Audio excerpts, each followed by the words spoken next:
민원련의 미디어 탈곡기 997회 방송 시작하겠습니다. 네, 안녕하세요. 언론 권력을 감시하는 시민단체 민주언론 시민연합. 저는 미디어 교육팀 활동가 김봄빛날입니다. 네, 저는 정책 모니터팀 활동가 박채린입니다. 안녕하세요. 안녕하세요. 네, 안녕하세요. 아니, 박채린 활동가. 너무 오랜만에 보는 기분이에요. 뭐 방송 2주 만에 다시 하는 거긴 한데 뭐 어때요? 그동안 잘 지냈어요? 네, 너무 잘 지냈고 빨리 하고 싶었어요. 진짜요? 이런 열정 넘치는 사람. 열정 넘치는 사람. 네, 그러면은 오늘도 미디어 이슈 브리핑 힘차게 그럼 출발해 보도록 하겠습니다. 오늘은 좀 언론의 모순성을 짚어보는 이야기로 먼저 시작을 해볼까 합니다. 언론이 너무 잘 다루는데 또 잘 다루지 않는 이야기예요. 바로 노동 문제입니다. 노동 문제? 너무 잘 다루고 있는데 또 이렇게 생각을 하실 수도 있을 것 같아요. 최근에 KBS 뉴스9에서는 산업재해 사망과 외주화 문제를 잘 다룬 일하다 죽지 않게 기획 보도를 하기도 했었고요. MBC 뉴스데스크는 소수 의견이란 코너를 편성해서 노동 사각지대에 있는 가사 노동자나 외국인 노동자들의 열악한 현실을 다루기도 했었죠.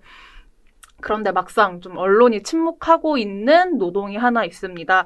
바로 언론 노동자인데요. 그중에서도 오늘 방송작가 이야기를 좀 해보려고요. 방송작가가 노동자성을 처음으로 인정받았다고 합니다. 네, 민원연도 꾸준히 관심 갖고 있던 청주방송의 고 이재학 PD에 대해서 짧게 설명을 드리면 스태프의 인건비를 올려달라고 요구했다는 이유로 14년 동안 일했던 그 청주방송에서 부당해고를 당했었습니다. 그래서 근로자 지위 확인 소송을 했는데 1심에서 노동자로 인정받지 못하자 이제 지난해 2월에 극단적인 선택을 했고요. 그리고 이후에 정부가 근로감독에 착수를 해서 이제 그 결과 이재학 PD뿐만 아니라 이제 청주방송에서 일했던 프리랜서 계약을 한 작가나 PD 일부가 이제 노동자로 인정을 4월 26일 날 받은 겁니다. 네. 근데 다만 같이 일했던 리포터나 DJ, MC, 분장 담당자에 대해서는 이제 노동자로 인정할 수 없다라는 얘기가 나왔거든요. 근데 이분들 또한 이제 실질적으로 독자적 수행 업무가 어려운 그런 직종이기 때문에 이제 언론 노동계 쪽에서는 이제 계속 요구를 해 나갈 것이다라는 얘기를 했습니다. 노동자성 인정을 해달라는 요구를 앞으로 해나갈 것이다. 이런 네. 말씀인 거죠. 그리고 오늘 좀 더 주목해볼 이야기는 이제 지난 3월 19일 날 MBC 보도국에서 일하다가 부당해고된 방송작가 2명이 중앙노동위원회에서 노동자 지위를 인정받았다는 그 얘기를 좀 더 살펴볼 텐데요. 네. 근데 이 사건은 서울지방노동위원회가 이제 1심에서 이들이 근로기준법상 근로자로 볼 수가 없어서 부당해고 여부조차 검토할 필요가 없다라는 취지로 각하를 했었어요. 네. 근데 이에 대해서 이제 상급심이라고 할 수 있는 중앙노동위원회가 이 초심을 취소하고 작가들의 노동자성을 인정한 것입니다. 이게 제가 알기로는 방송작가가 그 노동자 지위를 인정받은 거의 최초의 사례라고 알고 있는데요. 저는 좀 너무 이상했던 게 도대체 어느 방송이 작가가 없이 프로그램이 만들어질 수 있습니까? 이게 하나의 방송이 제작하려면 반드시 필요한 노동자 중에 한 직군이 방송작가인데요. 그런데 방송작가들이 노동자다라고 인정을 받은 게 이번이 처음이라는 게 저는 참 좀 이상하더라고요. 그러니까 살펴보면은 과거에도 이제 방송작가들이 노동자성을 인정해달라 그런 요구는 있었어요. 그래서 네. JTBC 방송작가는 퇴직금을 달라라는 그런 소송을 제기해서 이제 노동자임을 인정받긴 했는데 아직 퇴직금은 못 받았다고 해요. 관련해서 계속 그런 상황이 진행 중이라고 하고 지방 MBC의 방송작가들도 이제 근로자 지위 소송을 했었는데 이제 그러니까 상급심에 올라가서 완전히 뒤집어져서 노동자 인정을 못 받았다 그런 기사를 제가 봤는데요. 네, 그런 것들을 봐도 너무 이상한 게 많은데 들여다보면 이상한 게 진짜 더 많더라고요. 네. 그래서 방송작가 유니온에 따르면은 이제 전국의 방송작가가 2만 명 정도가 된다고 해요. 네. 근데 이들 중에서 정규직이 단 10명에 불과하다고 합니다. 잠시만요. 몇 명 중에 10명이요? 2만 명 중에 10명. 2만 명 중에 10명이요? 네, 그것도 이제 2020년 2월에 TBS가 이제 10명을 정규직으로 채용을 하면서 이제 얼마 전에 이제 정규직 10명이 생긴 거고요. 그럼 TBS 제외하고는 방송 작가 네. 중에 정규직이 없는 거예요? 네, 그래서 그 방송 작가 중에 정규직은 0.05% 비율이라고 합니다. 네. 근데 방송 작가들이 무슨 일을 하는지 살펴보면 더 말이 안 돼요. 방송 작가의 본래 업무, 원고 쓰는 거 이런 그쵸. 것도 하고, 기획도 하고, 출연자 섭외도 하고, 그렇죠. 사전 취재도 하고, 사진 촬영도 하고, 촬영 구성안 작성, 네. 편집 구성안 작성, 자막 작성, 나레이션 대본 작성, 심지어 출연료 정산, 주차증을 출연자한테 준다거나, 온갖 행정 업무 의정. 잡일까지 다 하는 거네요. 네, 그런 것들을 싹 다 도맡아서 하고 있어요. 그래서 이번에 중노위도 이제 방송 작가들의 업무를 보니까 작가 한 명이 그 수행하던 업무를 보니까 정규직 기자가 수행하던 것과 다르지 않다라는 판결을 내놓기도 했습니다. 정규직 그런 기자들이 하는 것보다 더 많은 맞죠. 온갖 잡일부터 행정 업무에다가 본래 해야 할 업무까지 정말 과도한 노동을 하고 있다라는 점을 확인해 볼 수 있는데, 그렇다면 이 방송 작가도 노동자다라는 판결은 좀 왜 나왔는지 그 판결을 구체적으로 이야기해 보죠. 그러니까 지금까지 방송사가 방송 작가들이 노동자가 아니다라고 네. 하면서 근거를 내세웠던 게 업무에 재량권이 있다. 그리고 창작 업무를 한다. 그러니까 누군가의 지시를 받아서 하는 게 아니라 자신들이 이제 혼자서 창작 업무를 하는 것이다. 이 두 가지 이유를 핵심적으로 내세웠거든요. 네. 그래서 이것에 대해서 이제 1심 진호위 쪽에서는 MBC 측 주장을 받아들여서 이제 업무 수행에서 재량과 독립성이 인정된다라는 이유로 이제 작가들이 근로자가 아니다라고 판결을 했어요. 좀 더 구체적으로 설명을 하면은 작가들이 매일 일정한 시간에 일정한 장소로 출퇴근을 했지만 그거는 생방송 특성에 따른 것이 이제 방송사가 지시를 한 것은 아니다라고 얘기를 했고요. 그리고 문화방송 정규직 PD들의 업무 지시에 종속됐다는 주장 또한 PD가 주도하는 방송 프로그램의 특성상 협의는 불가피하다. 이제 MBC 주장을 거의 다 받아들여줬어요. 그래서 저는 이것을 읽고 그 말이 생각이 났어요. 술은 마셨지만 음주운전은 아니다. 네, 그 유명한 네. 연예인의 발언이 있었죠. 그래서 생방송이 진행이 되니까 거기 갈 수밖에 없는데 지시를 안 했다고 해서 우리가 그 장소를 지정한 것이 아니다. 이런 얘기인 거잖아요. 그래서 말이 안 되는데. 너무 논리적으로 이해가 안 되는데 그런 것을 지방노동위원회에서 이제 받아들여서 근로자 인정을 안 했었고요. 근데 이에 대해서 중노위는 뭐라고 했냐면 작가들에게 허용되는 재량은 단순 업무를 처리하는 사무보조원이 아니고서는 일반 근로자에게 통상 부여된다. 그러니까 그 정도의 재량성은 작가가 아니더라도 모두 다 갖고 있는 것이다. 그래서 그것만으로 근로자가 아니다라고 할 수 없다라고 얘기를 한 거고요. 그리고 MBC 측이 근무 시간과 장소를 지시한 적이 없다라는 주장에 대해서 이제 중노위는 뉴스 생방송 특성상 제작진과 유기적 협업 때문에 근무 시간은 사실상 정해져 있다. 이게 논리적이고 합리적인 판단이죠. 그리고 작가들의 외양이 프리랜서이고 업무상 재량권이 일정 부분 존재해도 문화방송 정규직 상급자들에게 상당 부분 종속된 관계로 근로 제공을 해왔다라고 판단을 했습니다. 그래서 이 판결이 더 의미가 있는 거는 이때까지는 방송계의 특수성 이런 것들이 전혀 인정되지 않았거든요. 근데 네. 방송계의 특수성을 이제 충분히 반영을 해서 이제 방송 노동자들이 노동자다라고 판결을 했다는 점에서 이제 다른 노동자들에게도 적용이 될 수 있기 때문에 좀 더 의미 있다라고 할 수 있겠습니다. 그렇게 다른 방송 노동자들도, 방송 작가뿐만 아니라 방송계에 있는 언론 노동자들도 그들의 노동자성을 인정받을 수 있는 어떤 새로운 길이 열렸다, 좀 이렇게 평가를 해볼 수 있는 것인데요. 그렇다면 중앙노동위원회에서 이렇게 방송 작가도 노동자다라는 판결을 내렸으면 당연히 그 MBC 그 생방송 아침 뉴스를 진행했던 방송 작가 이런 두 분들 당연히 복직이 돼야 되는 것이고, 부당 해고를 당했던 것이기 때문에 복귀를 하고 나서 본래 본인들이 맡았던 업무를 다시 할 수 있는지 좀 그런 것도 체크를 해봐야 될 것 같기도 하고요. 또 이 두 분뿐만이 아니라, 두 명의 방송 작가뿐만이 아니라 이번 사건을 계기로 해서 좀 방송 작가들에 대한 전반적인 처우 개선도 좀 이루어져야 할 것 같아요. 네, 그래서 일단 그 두 방송 작가분들이 이제 다시 복귀가 됐느냐를 살펴보면 아직 복귀는 되지 않았어요. 그래서 진행 상황을 보면은 이제 중노위가 이제 그 판정 내용을 담은 판정서가 4월 20일 날 MBC에 전달이 됐다고 해요. 4월 20일에. 그래서 이제 그 판정서를 받고 30일 이내에 이제 두 작가를 해고 이전 업무로 복직시켜야 하고, 그다음에 이 명령을 이행하지 않으면은 MBC는 2년간 최대 1억 6천만 원이라는 이행 강제금을 내야 된다고 해요.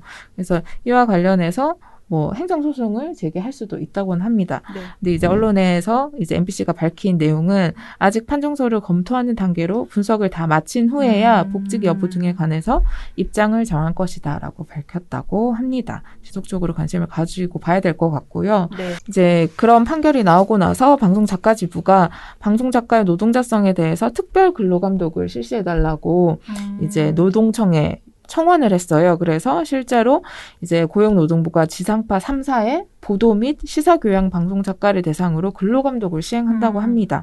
그래서 이것에 대해서 이제 방송작가 유니온은 역사적이다라고 평가를 했다고 하는데요. 그 이유가 이제 지상파 3사가 동시에 근로감독을 받는 게 처음이기도 하고 그리고 그 드라마 같은 경우에는 제작 현장에 대해서 근로감독이 있었던 적이 있는데 뭐 시사 교양이나 이런 데서는 근로감독이 이루어졌던 적이 한 번도 없대요. 그래서 그런 점에서 좀 의미가 있다라고 얘기를 하면서 이제 방송작가 유니온은 이번 근로감독은 그동안 비정규직 및 프리랜서를 남용해왔던 방송사들의 행태를 바로잡고 방송노동 현장 속 비정상의 정상화의 출발점이 돼야 한다라고 강조를 했습니다. 네. 저희가 오늘 이 사건을 가져온 이유는 너무나도 당연하게 모든 방송을 제작할 때 반드시 필요한 노동자가 노동자로 인정받지 못했던 과거에서 이제 한 발짝 앞으로 나아가서 노동자다라고 그들의 노동자성을 인정받은 것이 굉장히 의미가 있다. 이런 사건을 혹시라도 모르실까봐 가져온 것이 있는데 저는 이번 이슈를 다루면서 드는 생각이 당연한 프리랜서는 없다라는 생각이거든요. 그래서 그동안 좀 관습적으로 너무 당연하게 뭐 방송작가분들 이제 처음 시작할 때 막내로 시작할 때 페이 같은 거 들어보면 정말 말도 안 되는 맞아요. 상상할 수 없는 금액으로 시작을 하잖아요. 그런데 뭐 그런 분들이 드디어 언론 노동자로서 노동자성을 인정받았다라는 게 전 너무 당연하지만 그래도 반가운 결과라는 생각이 드는데 다만 아쉬운 게 있다면 제가 3월 19일부터 어제인 5월 3일까지 방송작가라는 키워드로 네이버 포털에서 뉴스를 좀 검색해봤어요. 특히 그 방송사들 KBS, SBS, MBC, 채널A, TV조선, MBN, JTBC 이렇게 7개 방송사를 제가 좀 검색을 해보았는데 방송작가라는 키워드로 이번 사건, 이번 판결 다룬 언론사 몇 개 있을 것 같으세요? 저는 없다고 확신해요. 왜냐하면 제가 요즘에 방송 뉴스를 모니터하고 있는데 네. 한 건도 보지 못했어요. 맞아요. 없습니다. 아예 없어요. 제가 솔직히 3월 19일부터 5월 3일까지면 한 달 반 정도가 되는 시간이잖아요. 그래서 정말 단 한 것도 없고, 물론 방송 작가라는 키워드를 넣었을 때 나오는 기사들은 있어요. 예를 들면 MBC에서 한 2건 정도 확인해 볼 수 있었던 게 이번 청주방송 앞에서 시작할 때 얘기하셨던 청주방송에서 프리랜서 PD라든지 방송작가들이 뭐 노동자성을 인정받았다라는 정규직 그런 인정받았다라는 기사가 있기는 한데 그것도 방송 뉴스로 나온 게 아니라 방송사에서도 그 단신의 뉴스들이 있잖아요. 그런 정도로밖에 확인을 해볼 수가 없어서 굉장히 아쉽다. 이번 사안을 다루지 않고 침묵하는 거에서 좀 아쉽다라는 생각이 들고 한편으로는 다른 노동 문제에서는 너무나도 목소리를 내면서 방송계 노동자에 대해서는 목소리를 내지 않는 게 어떻게 보면 좀 비겁하다라는 생각이 들기도 하더라고요. 그래서 세상이 많이 바뀌었기 때문에 보도를 안 한다고 해서 이 문제가 가려지지 않는다는 점을 꼭 이야기하셔야 한다는 점을 이야기하고요. 다음 이야기로 좀 넘어가 보도록 하겠습니다. 이번에는 보도 너무 많이 본 이야기, 보도 진짜 많이 본 이야기를 한번 해보겠습니다. 바로 이제 용비어천가를 부르는 언론들. 이게 고 이건희 회장의 유산 상속세 납부하고 연결이 되면서 뭐 보험업법 개정안도 이야기가 나오고 고 이건희 회장이 갖고 있는 온갖 예술품이 무엇이 있는지 어떤 컬렉션이 나올 수 있는지 뭐 그런 얘기들도 해서 뭐 지금 삼성 관련 보도가 엄청 쏟아지고 있는데요. 그중에서도 오늘은 이재용 삼성전자 부회장의 그 사면론에 좀 집중을 해서 이야기를 해보려고 합니다. 언론이 사면론 엄청 띄우고 있어요. 네, 지난 4월 28일 날 이제 삼성이 고 이건희 회장의 유산 상속세 납부 계획을 밝혔습니다. 그래서 이 계획이 나오자마자 보수 언론과 경제지를 중심으로 이재용 삼성전자 부회장의 사면론이 또 제기되고 있는 중인데요. 그런데 이게 고 이건희 회장 유산 상속세 납부 계획에서 출발한 건 아니고요. 지난 1월에 그 이재용 부회장이 실형 선고를 받자마자 아, 이제 계속 나온 거예요. 맞아요. 그래서 이제 새로울 건 없는데 이제 상속세 납부 계획이 나오니까 더 열심히 떠들고 있는 겁니다. 뭐 대표적인 게 그 4월 16일 날 경제 5단체장과 홍남기 경제부총리가 간담회를 가졌어요. 근데 네. 여기서 이제 송경식 한국경영자 총협회, 그러니까 경제계의 이익단체죠. 네. 이 회장이 이재용 사면을 요구를 했는데 그 워딩을 그대로 제목으로 해서 쓴 기사들이 꽤 많았어요.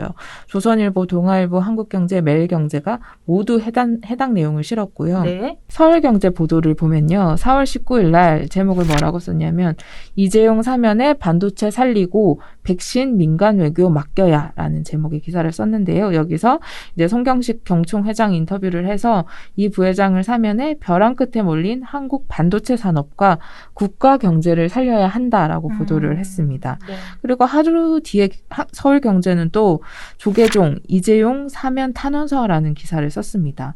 대한불교 조계종에서 이 부회장의 사면을 촉구한다. 그런 탄원서를 제출했다. 이런 내용을 기사화한 것입니다. 네. 그래서 사면 자체에 대해서 그게 옳고 그른지에 대한 판단은 전혀 없고 누군가 사면을 얘기를 했으면은 그냥 갖다 쓰기에 바쁜 네. 그런 기사였고요. 그리고 중앙일보에서도 관련 기사가 꽤 많이 나왔는데요. 요거는 이제 분빛날의 활동가가 준비를 해주신 건데. 제가 좀 제목이 가관이라 가져와 봤거든요. 네, 뭐 얘기해 주시죠. 네, 제목만 보시면은 이제 그 구독자분들도 느낌이 오실 것 같아요. 이재용 부회장에게 나라 위에 기여할 기회를 주자. 네. 세계 반도체 전쟁 속 삼성 총수 부재가 아쉽다. 그리고 한국경제 기사도 한번 볼게요. 제목은 4월 28일자 기사고요. 지금은 이재용 필요한 때. 사면 어렵다면 가석방을. 사면이 안 되면 가석방이라도 해달라. 네, 정말 적극적으로 이재용 사면론을 띄우고 있는 거예요. 네. 그리고 역시 한국경제입니다. 제목은 올림픽 엑스포도 기업인 덕분. 백신 반도체 난제 이재용에게 맡기자. 이런 제목의 기사입니다. 이게 지금 그 박채린 활동가가 설명해준 방금 그 기사 있잖아요. 올림픽 엑스포도 기업인 덕분. 백신 반도체 난제 이재용에게 맡기자. 이거 또 웃긴 게 뭐냐면 한국경제가 이날 한 면 자체를 다 이재용을 위한 기획 면을 작성한 거예요. 이재용 사면 건의한 경제계라는 제목으로 한 면을 다 이제 정리를 한 건데 말이야 뭐 사면 건의한 경제계라고 하지만 경제지인 한국경제도 이들의 의견을 좀 띄워주면서 이재용 사면론을 이제 함께 이야기했다 이렇게 좀 얘기를 해볼 수 있을 것 같아요. 이런 보도들의 핵심적인 문제는 이재용 사면론이 법치주의에 부합하는지 그리고 경제정의 실현에 어떤 악영향을 끼치는지에 대해서 전혀 판단하고 있지 않다는 거예요. 그냥 삼성에 도움이 되는 것을 그냥 가져다 쓴 기사라고 볼 수 있는데요. 그래서 사실 이거는 언론사가 쓴 기사가 아니라 삼성 사보의 기사가. 삼성 뉴스로 믿죠. 네, 그렇게 보는 게 저는 더 적합하지 않나라는 생각이 들었습니다.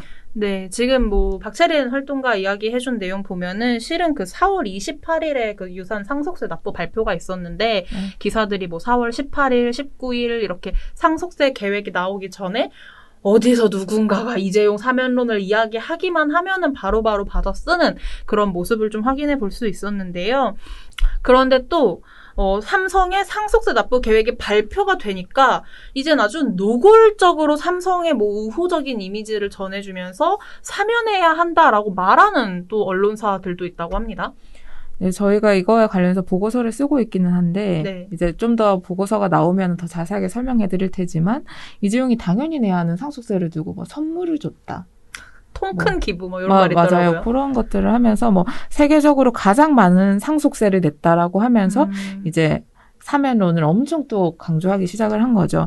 그래서 구체적인 기사를 설명을 드리면은 매일경제 사설입니다. 4월 29일에 나온 거고요. 제목은 이재용 풀어줘 경제 헌신 기회주라는 목소리에 귀 기울일 때라는 건데요. 내용을 이 회장 유산에 대한 정리 계획은 그의 시대를 마무리하고 새로운 삼성의 첫 발을 내딛는 이정표라는 점에서 의미가 있다라고 강조를 하면서 이런 시기에 뉴 삼성을 진두지휘할 이 부회장이 자리에 없다는 것은 안타까운 일이다. 많은 국민이 이 부회장을 풀어줘 우리 경제에 헌신할 기회를 주어야 한다고 목소리를 높이고 있다라고 적었습니다. 그리고 이런 비슷한 주장은 상속 계획을 발표한 당일에도 나왔는데요. 네. 석간신문인 문화일보는 역시 사설에서 반도체 세계 1위 이룰 수 있다는 재계의 일치된 우려라는 제목의 사설에서 고 이 회장의 최대 업적인 반도체 산업이 중대 기로에 처했다며 문재인 대통령은 헌법이 부여한 특별 사면 권한의 취지를 심사숙고하고 사면 문제를 결단하기 바란다라고 주장을 했습니다. 그러면서 고 이 회장의 상속세 납부 그리고 미술품 등 기증을 노골적으로 사면과 연결시켜서 글을 썼습니다. 두 사설 모두 이 부회장의 석방이 경제 회복으로 이어지는 근거, 그 다음에 반도체 시장 성과로 이어지는 근거에 대해서는 찾아볼 수 없었습니다. 네, 뭐 저는 얘기를 쭉 들으면서 들었던 생각이 첫 번째는 상속세 납부는 당연한 국민 납세 의무인데 뭐 이거랑 사면론을 곧바로 연결시키는 게 그다지 저는 이해를 하지 못하겠다. 뭐 이런 말씀 드리고 뭐 이런 보도 보면 솔직히 박채린 활동가도 저랑 이재용 부회장 얘기를 몇 번 했어요. 그래서 좀 입 아플 것 같다라는 생각도 드는 게 지적을 해도 언론은 안 바뀌거든요. 보통 언론 두고 이런 말 많이 하잖아요. 성역 없는 감시를 해야 한다. 그런데 막상 삼성 앞에만 가면 너무 작아지고 삼성을 위한 보도를 쏟아내는 모습을 저희가 너무 여러 차례 확인을 해서 뭐 기대도 솔직하게 별로 없어요. 네, 그렇죠. 저는 이거를 보면서 떠올랐던 게 아마 장충기 삼성전자 미래전략실장이 이제 언론인들과 주고받은 문자가 뭐 시사인이나 뉴스타파 보도로 공개가 됐는데 그 내용을 보면은 어이없죠. 삼성의 눈으로 세상을 보겠습니다. 맞아요. 이런 발언 아직도 기억해요. 혈맹이라는 단어도 나오고 네. 그래서 이런 것을 보면 언론이 삼성과 어떤 관계인지 잘 알 수 있죠. 네. 그리고 이런 사면 보도가 더 문제인 이유가 현재 이재용 부회장이 재판을 받고 있는 게 있기 때문입니다. 무슨 재판이냐면 삼성물산과 제일모직 불법 합병 건인데요. 그러니까 허위 자료로 기업의 가치를 부풀렸다라는 의혹을 받고 있는데 만약에 이게 유죄로 결론이 난다면은 상당한 중범죄예요. 네. 근데 이런 사면 보도가 계속 나오는 거는 재판에 영향을 줄 수도 있기 때문에 더 큰 문제라고 할 수 있습니다. 네, 뭐 그렇게 따지면 언론 윤리 이상의 문제로도 이제 포함을 하고 있다라는 생각이 드는데요. 말씀대로 생각해보니까 진짜 자꾸 이런 식으로 사면론 띄워주면 재판 결과에도 영향을 미칠 수 있어서 더 큰 문제라는 생각이 드네요. 그렇죠. 최근에도 이재용 부회장 사면해야 된다라는 여론조사를 해서 국민 10명 중에 7명이 사면해야 된다. 근데 그런 여론조사 하는 것도 좀 웃기지 않아요? 네, 그게 법원이 판단할 거고 네. 법전에 따라서 판결해야 되는데 재판을 하는 사람도 아무리 법 전문가라고 하더라도 그런 여론의 영향을 안 받을 수가 없기 때문에 그런 보도는 자중해야 한다. 뭐 네. 그런 생각이 말이 꼬이네요.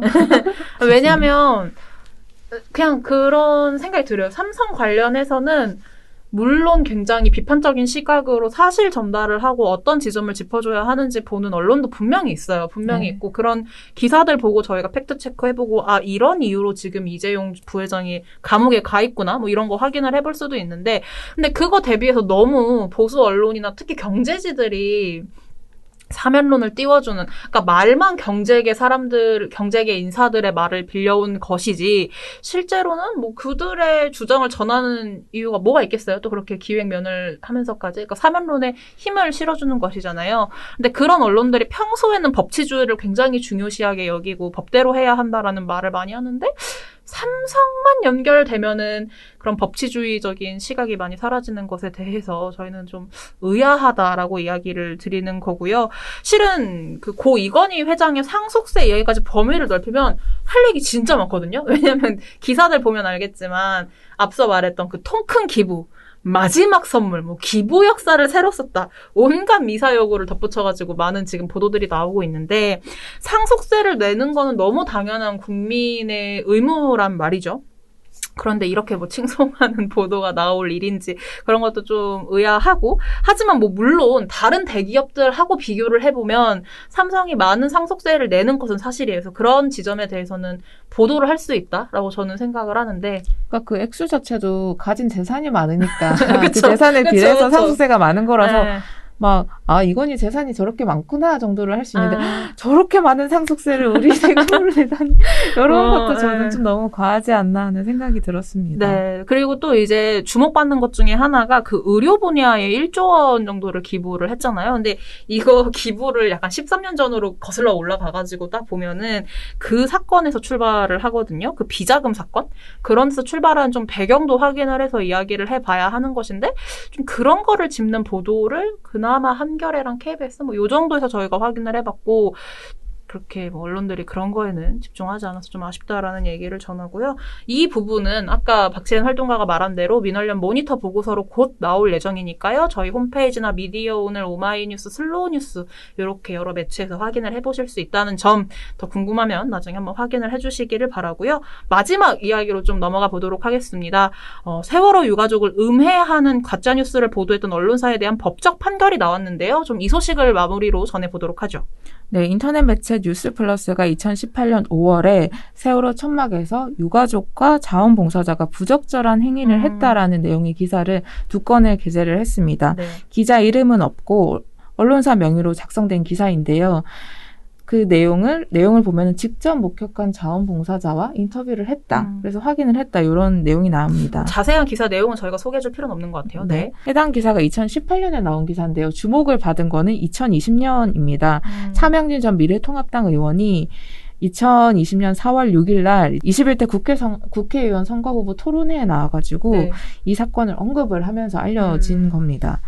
이에 대해서 그 뉴스플러스 기사의 내용에 대해서 구체적으로 얘기를 했고요. 그 내용 자체가 너무 가짜 뉴스인데다가 문란한 행위다 이런 식으로 표현해가지고 설명한 건데 이미 가짜 뉴스이기 때문에 저희가 굳이 그 사건을 다시 한번 이야기할 필요는 없다라는 생각이 들어서 내용 설명은 하지 않고 그리고 차명진 의원이 2020년에 얘기를 했어요. 그래가지고 좀 문제가 불거졌고 이후는요. 그래서 그 이후에 이제 국어 유튜버나 보수 신문들이 그런 내용을 이제 받아 써가지고 많은 사람들이 알게 됐고요. 당시 차명진 후보는 유튜브 채널 가로세로 연구소에 출연을 해서 진행자들과 웃으면서 해당 기사를 봤다고 발언하기도 했습니다. 네.